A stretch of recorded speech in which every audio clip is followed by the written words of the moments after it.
Meteorologist Damon Matson joins us now.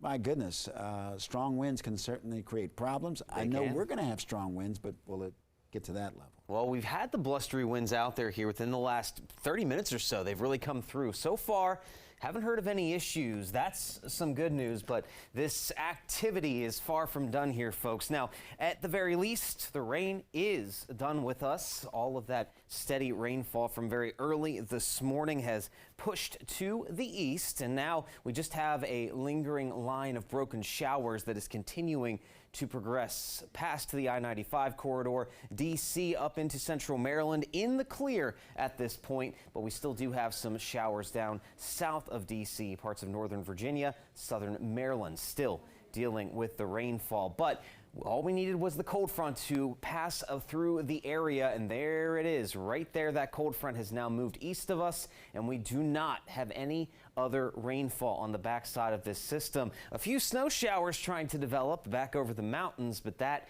is going to be it in terms of precipitation the rest of the day today. Now we deal with those very gusty winds. Steady wind speeds at this current moment are around 15 to 25 miles an hour at times out of the west northwest. That's another sign that that cold front has moved through. The wind direction has changed over, and there you have it. Those gusts have reached up to 31 miles an hour. D.C. 32 in Manassas, and along some of those higher ridge tops of the Blue Ridge Mountains back into the Allegheny front, we have recorded some gusts of 40 to 45 miles an hour. But from here, with the front past us now, things should slowly start to calm down, and the cooler air is arriving. Those temperatures are steadily on the decline from west to east. It's in the 40s back to the west, still in the 50s and 60s across the Chesapeake Bay shoreline, but everybody is going to experience those colder temperatures. Can you spot the cold front here? The last of the warm air still along the east coast. Meanwhile,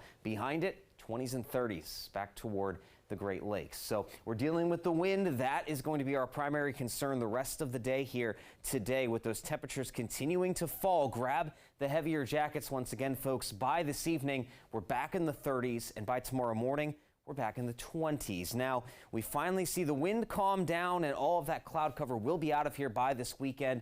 We'll get to enjoy some nice sunshine. The temperatures will be rebounding very quickly by Sunday, and then we deal with an unsettled pattern next week, where rain chances are back in the mix. So those wind speeds, there you go. The rest of this afternoon, expect those steady wind speeds of 15 to 25 miles an hour. We could occasionally have gusts in that 30 to 40 mile per hour range, but the later in the day that we go, the less of a chance we have for those gusty winds, as things do steadily start to calm down through the night. And then by tomorrow morning, we hardly have any wind out there at all, as this storm system will completely exit the viewing area in due time. Now, when it comes to the temperatures, they are also going to be tumbling down here this afternoon. We've already had our warmest temperatures of the day very early this morning. By the time we hit 5 o'clock, we'll have some 40s to the east, but we're already going to be falling into the 30s back to the west.